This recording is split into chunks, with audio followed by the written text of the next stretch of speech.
எப்படி இருக்கிறீர்கள்? நாங்கள் நலம். உங்கள் நலமறியாமல் இன்றைய பதிவு தற்பொழுது பேசப்படும் பொருள்தான் வைத்தியசாலைக்கான நீதி, உயிர்களுக்கான நீதி, இறப்புகளுக்கான நீதி. இது யாழ் வைத்தியசாலையில் பல காலமாக நடைபெற்று வருகிறது. அதே நேரம் அங்கே உயிர்களும் காப்பாற்றப்பட்டு வருகிறது. உயிர்களை காப்பாற்றி கடமையாற்றிய மருத்துவர்களுக்கு சிறந்தாழ்த்தி நன்றி. அதே நேரம் பல பேர் செய்கிற நல்ல பேர் ஒரு சில நிர்வாக சீர்கட்டால் கேடு கட்டியிருப்பது வேதனைக்குரியது. இதை உண்மையாக அதால் பாதிக்கப்பட போகிறது ஒவ்வொரு யாழ் மண்ணில் உள்ளவர்கள் மற்றும் இலங்கையில் உள்ளவர்கள் தான். ஏனென்றால் யாழ்ப்பாணம் ஆஸ்பத்திரிக்கு சிலர் பல தேசங்கள்லேருந்து வருகிறார். எனக்கு தெரிஞ்ச ஒரு முறை மட்டக்களப்பிலிருந்து என்ஜியோகிராம் என்ற மிஷினுக்காக யாழ்ப்பாணம் வருவதாக கேட்டிருந்தேன். அப்போ தான் நாங்கள் கூறினோம் மட்டக்களப்பிலே இருக்குந்தானேன்னு. அங்கே விசாரித்தா இல்லை. அப்போ அங்கே விசாரிக்க அந்த நேரத்தில் இல்லை. இது நடந்து கிட்டத்தட்ட ஒரு வருடங்கள் ஆகிறது. இப்பொழுது வந்ததோ தெரியாது. பல முயற்சிகள் எடுத்தும் அம்மால் அது முயற்சி கைவிடப்பட்டது.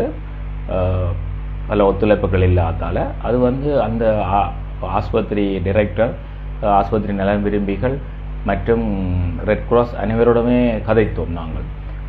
அதே நேரம் பயோமெடிக்கல் இன்ஜினியரிங் அசிஸ்டண்டாக இருந்தபடியால் மினிஸ்ட்ரி ஆஃப் ஹெல்த்லேயும் கதைத்தோம். அவர்கள் சொன்னார்கள் தாங்கள் அதுக்கான அதே நேரம் அவர்களும் கதைத்தார்கள். அதே நேரம் சில அரசியல் தலைவர்களும் கதைத்தார்கள். அவர்கள் தாமாகவே முன்வந்து கதைத்தார்கள். அதாவது இப்பொழுது குற்றஞ்சாட்டப்படும் ஒரு சில அரசியல் தலைவர்களோடு அந்த நேரங்களில் தாமாக முன்வந்து உதவுவதாக கதைத்தார்கள்.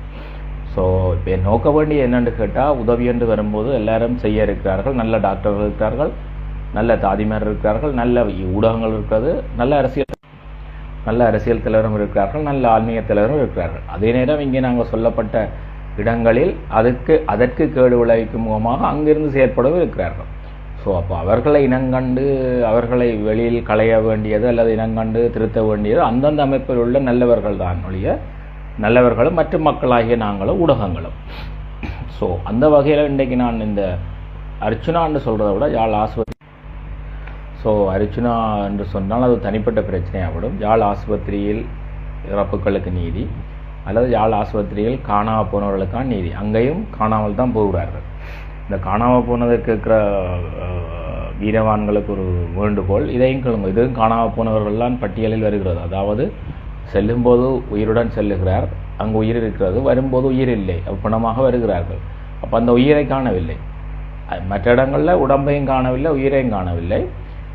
இங்கு உடம்பு இருக்கிறது, உயிர் இல்லை. பட் ரெண்டுமே ஒன்று தான். இந்த உடம்பும் கொன்றை எரிக்கத்தான் போகிறார்கள் அல்லது புதைக்கத்தான் போகிறார்கள். அப்போ ரெண்டும் இங்கே காணாமல் தான் போகிறது. ரெண்டும் ஒரே வெயிட்டை கொடுக்கணும் நீங்கள். அது ஒரு இனம் என்றபடியாலே அதால் அரசியல் லாபங்கள் இருக்கும் என்று செய்கிறீர்களோ தெரியவில்லை. அப்போ அங்கு காணாமல் போனதை கேட்பவர்கள் எங்கும் காணாமல் போனவர்களை கேளுங்க முதலாவது. ரெண்டாவது, ஊடகங்கள் எப்படியான கேள்விகளை கேட்கிறீர்கள் அதையும் பார்ப்போம் இஞ்சால வாரம். அடுத்தது, இப்போ அர்ச்சுனா கேட்க வேண்டியது, நாங்கள் கேட்க வேண்டியது தான் தம்பி அர்ச்சுனா கேட்குறார். அதை விளையும் கொள்ளணும். அவருக்கு இதை கேட்க வேண்டிய கட்டாயம் இல்லை. அவர் தேவை என்று சொன்னால் ஆஸ்திரேலியாவுக்கோ நியூசிலாந்துக்கோ யூகேக்கோ அல்லது வேறு எந்த மருத்துவத்துறை சிறந்த நாடுகளுக்கோ மைக்ரேட் பண்ணி போகலாம். ஆனால் அவர் இங்கே நின்று, அவர் மட்டுமில்லை பல வைத்தியர்கள் இங்கிருந்து இங்கே சேவையாற்றுகிறார்கள். அவர்களுக்கும் நன்றி. அதே நேரம் சிலர் தன்னை கடமையோடு இருக்கிறார்கள், சில பேர் கேட்க முடியாமல் இருக்கிறார்கள். மக்கள் பலதரப்பட்டவர்கள். அந்த வகையில் அவருக்கு ஆதரவு கொடுப்பது தான் சரி.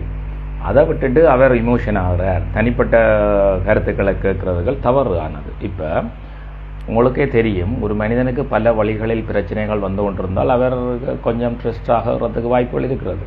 இப்போ நீங்கள் இங்கே அவர் மாறி மாறி கதைக்கிறார்கள், அப்படி கதைக்கிறார் யாராவது கூறுபவர்கள் இருந்தால் உங்களையே தொட்டு கேளுங்கள். அது நானாக இருந்தாலும் சரி. எங்களுக்கு பல கோள்களும் பல விதமான அழுத்தங்களும் வரைக்க நாங்கள் நிதானமாக இருக்கிறோமான்னு கேட்டால் அதற்கான வாய்ப்புகள் குறைவு. ஏனென்று கேட்டால் அவர் ஒரு டாக்டர், அறிவாளி, இருந்தாலும் சாதாரண மனுஷன்தான். இந்த இறைவனாக கருதப்பட்ட வாசுதேவ கிருஷ்ணனே தேர்ச்சில் எடுத்துக்கொண்டு அடிக்க போகிறார் கொடுத்த சத்தியத்தை மீறி.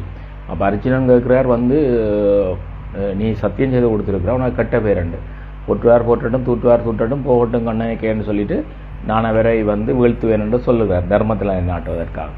ஸோ அவரே இமோஷன் ஆகிறார். அப்போ இமோஷன் ஆகிறதுன்றது இன்டர்நெட் இல்லை, இறைவனே இமோஷன் ஆகிருக்கிறார்.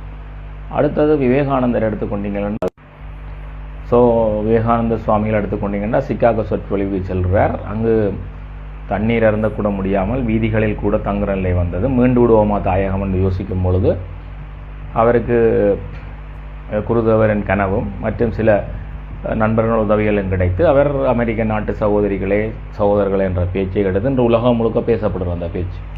அப்போ அவருக்கே அந்த நிலை வந்திருக்கு. இப்படி பெரிய பெரிய மகான்கள், அரசியல்வாதிகள், ஆயுததாரிகள் மற்றும் பலருக்கு ஸோ அப்படி ஆன்மீகவாதிகளுக்கே மனம் குழம்பி அவர்கள் தெளிவாக இல்லாத ஒரு இக்கட்டான சூழலுக்கு தள்ளப்பட்டிருக்கிறார்கள். உளவியல் யுத்தம் செய்வார்கள் எதிரிகள். அப்படி இருக்கேக்க இன்றைக்கு இங்கே யார் எதிரிகள் என்றால் ஒவ்வொருத்தரும், அதாவது அர்ச்சுனான்றதை விட அர்ச்சுனா கேட்குற விஷயம் யாழ் ஆஸ்பத்திரிக்கு நீதி.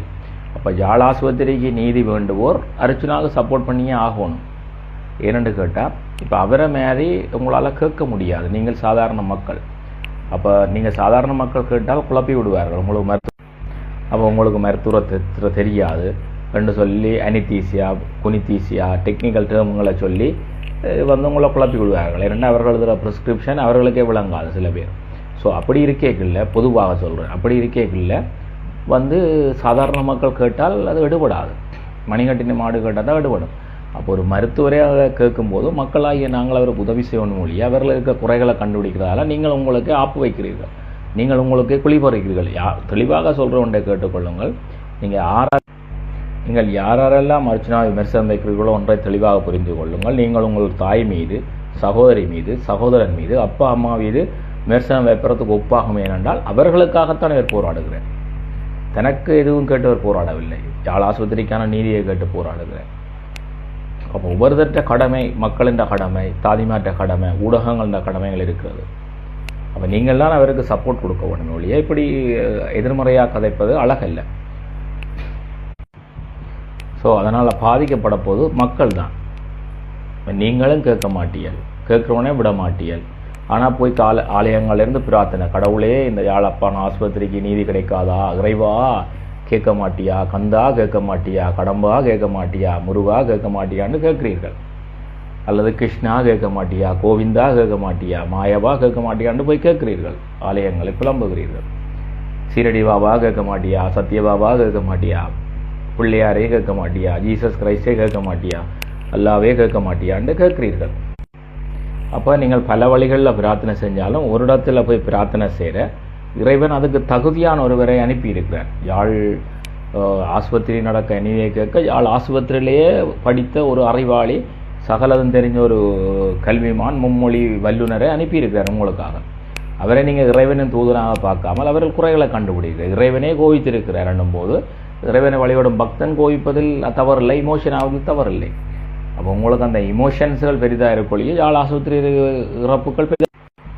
அப்போ உங்களுக்கு யாழ் ஆஸ்பத்திரியில் இருக்கிற இறப்புக்களை பற்றி கவலை இல்லை. உங்கள் சகோதரம் இறந்தாலும் பரவாயில்லை, உங்கள் மனைவி இறந்தாலும் பரவாயில்லை, அதாவது எனக்கு மூக்கு போனாலும் பரவாயில்லை, எதிரிக்கு சவுனம் பிழைக்கணுன்ற மாதிரியான ஆக்கள்லாம் நீங்கள் தமிழின துரோகிகள் மட்டுமில்லை, மக்கள் துரோகிகளாக கருதப்படுவீர்கள்.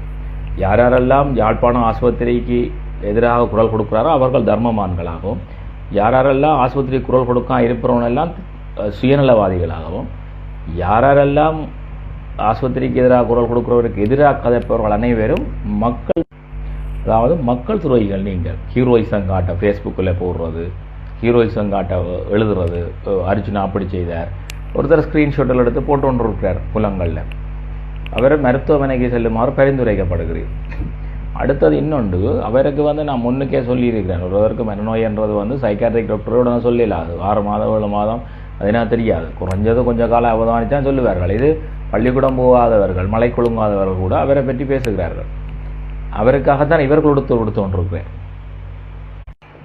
இப்போ இது உதாரணத்துக்கு ஒரு சம்பவத்தை நேரடியாக பாதிக்கப்பட்டவன் சொல்லுகிறேன். ரமேஷ் மிஷனில் இருக்கிற ஊழியர்கள் என்ற உணவு சம்பந்தமாக நாங்கள் அவர்களுக்காக கதைத்த போது அவர்களே எமக்கு எதிராக இருக்கிறார்கள் சில இடங்களில் அதர்மத்துக்கு சப்போர்ட் பண்ணி. அது மாதிரி டாக்டர் அர்ச்சனா வந்து நடக்கிற அநியாயத்தை கேட்குறார். யாழ் ஆஸ்பத்திரி நடக்காது, எல்லாரும் சப்போர்ட் பண்ணுவாங்க. எதிர்க்கிறது வந்து உண்மையாக மக்கள் துரோகிகள் நீங்கள். அது உங்களுக்கு வருத்தம், காய்ச்சல், தலைவலி உங்களுக்கு வந்தால் தான் தெரியும் அவ்வளோ ஸ்ட்ரெஸ்ஸோட எப்படி சமாளிக்கிறது.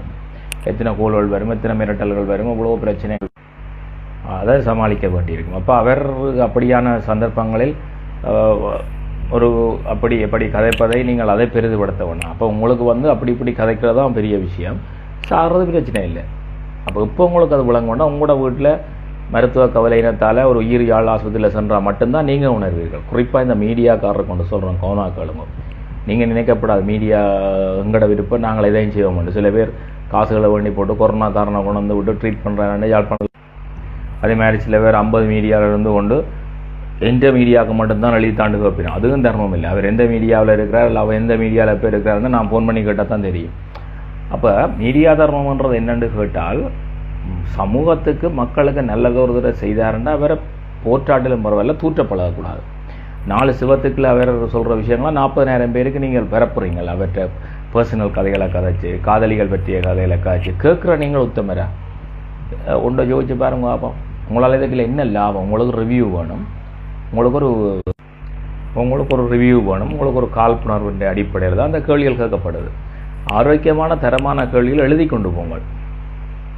நீங்கள் ஆமானவர்கள் என்றால் ஒவ்வொரு ப்ரைவேட் சேனல் செய்கிற ஒவ்வொரு டாக்டர்களையும் போய் பேட்டி காணுங்கள், அங்கே இருக்கிற தாதிமாரை பேட்டி காணுங்கள், அங்கே இருக்கிற கடல்நிலை ஊழியர்கள் இருந்து சகலரையும் பேட்டி காணுங்கள், நிர்வாக உத்தியோகர்களை பேட்டி காணுங்கள், எல்லாரையும் பேட்டி காணுங்கள்.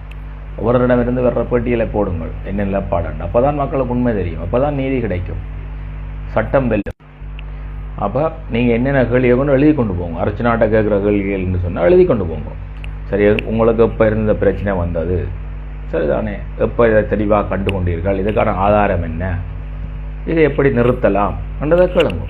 உயிர்கள் காவடை கொண்டு இருக்குது, உங்களுக்கு அதை பற்றி கவலை இல்லை. நீங்கள் வந்து உங்களோட மீடியாவுக்கு பொறி விளங்காதுன்னு தெரியுறீங்க. உங்களுக்கு லைக்குகள், ஷேர்கள், ஏன்டா இப்படி அலைகிறீங்க? அறிவு கிட்டத்தனமா போய் கேட்குற கேள்விகள், நீங்கள் என்ன ஷர்ட் போட்டுருக்குறீங்க, காலமாக குளிச்சனீங்களா, பாத்ரூம் போனீங்களா, என்னடா கேள்விகள்? அது மாதிரி தானே கேட்குறீங்க. காதலி இருக்கா, முதல் மனைவி எங்க?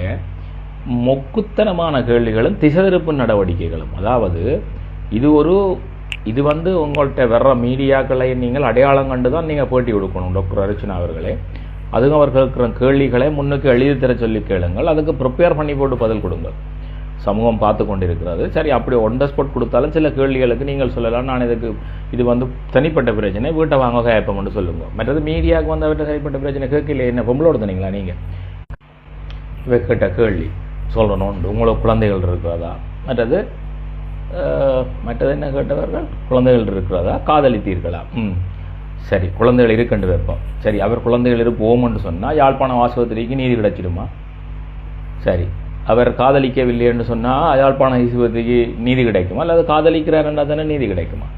குழந்தைகள் இருக்குதுன்றாலும் அங்கு நீதி கிடைக்குதா, அல்லது இல்லையண்டா போல் நீதி கிடைக்குதா? நீங்கள் கேட்கும் கேள்விகளுக்கும் யாழ்ப்பாணம் ஆஸ்பத்திரியில் நடக்கும் உயிரிழப்பு ஆனபடியால் கேட்குறவன் கேணினா இருந்தால் எருவ மாடும் ஏரோப்ளைன் ஓட்டுவாங்க. அது மாதிரி நீங்கள் கேட்குற கேள்விகளை வந்து ஒழுங்காக யோசிச்சு கேட்கணும்.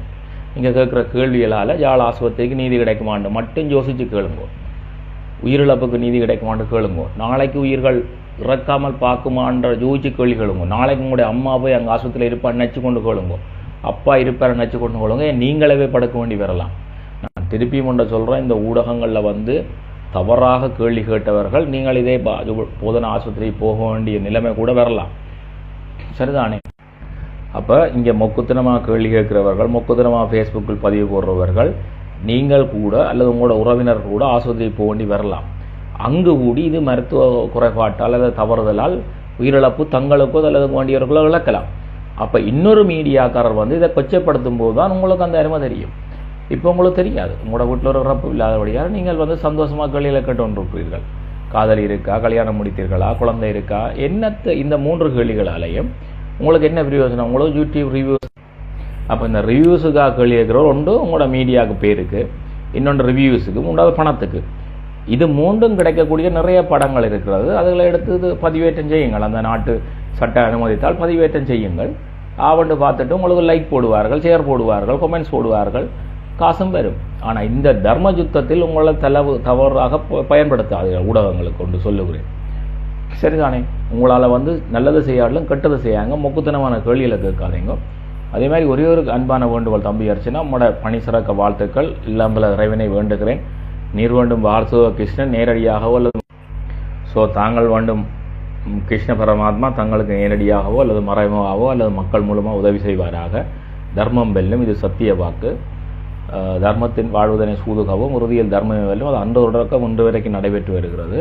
கலங்காமல் இருக்கவும். ஒரே ஒரு அன்பான வேண்டுகோள் தம்பி என்ற முறையில், யாழவிந்துவின் மைந்தன் என்ற முறையில், கிருஷ்ணனின் அன்பன் என்ற முறையில் ஒரு வேண்டுகோள், மக்கள் தலைவன் என்ற முறையில், மக்கள் சேவகன், மக்கள் சமுதாயத்தின் பிரச்சனையை தட்டி சமுதாய நலன் விரும்பி என்ற முறையில் ஒன்றை மட்டும் சொல்லுகிறேன், அனாவசியமான கேள்விகளுக்கு பதிலளிக்க வேண்டாம்.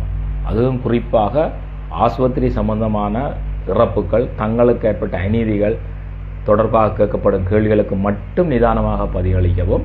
மற்றும்படி அனாவசியமான கேள்விகளுக்கு சிம்பிளாக சொல்லுவோம், இதற்கு நான் பதிலளிக்க விரும்பவில்லை, அப்போ என்னென்றாலும் எழுதிட்டு போகட்டும். ஆனபடியால் ஊடகவியலாளர்களே தயவு செய்து அவரிடம் கேட்குற கேள்விகளை நிதானமாகவும் அவதானமாகவும் நல்ல கேள்விகளாக கேட்கவும், தரக்குறைவான கேள்விகளை கேட்டு உங்கள் மீடியாவின் தரத்தை நீங்களே குறைக்க வேண்டாம், சரிதானே? மற்றது, அவருக்கு எதிராக கதைக்கும் தனிப்பட்டவர்கள் ஆறாக இருந்தாலும் அவர்கள் ஃபோன் எடுத்து கதைக்கவில்லை என்றால் அவருக்கு 1000 வேலை இருக்கும். நீங்கள் திருப்பி எடுங்கள், இல்லை நேரவே சந்தியுங்கள். அதை விட்டுவிட்டேன் உங்களோட ஃபோனை அட்டன் பண்ணலன்னு முகநூல்கள் எழுதுவது ஆரோக்கியமானதில்லை. ஆறாக இருந்தாலும் அவர் நியாயமான பாதையில் போய் கொண்டிருக்கிறார், அவர்களுக்கு பல கோள்கள் இருக்கும், அவர் பிறகு பதிலளிப்பார்.